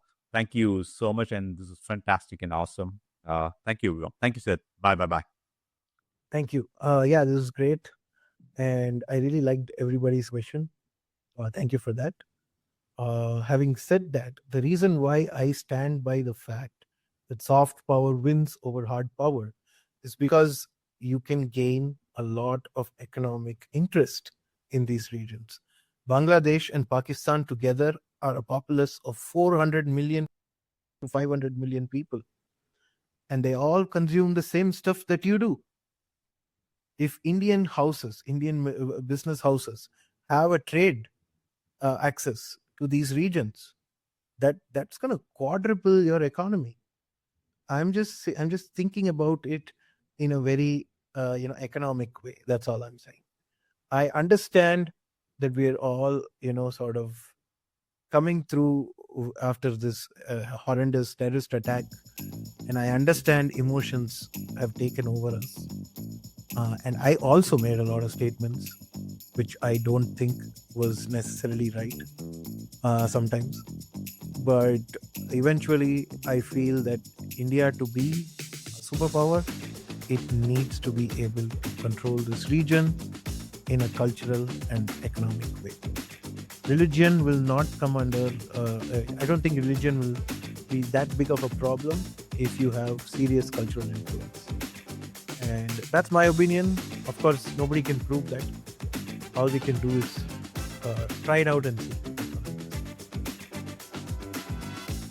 Thank you, Sidharth. Thank you, everyone. Thanks for joining today. Bye bye bye.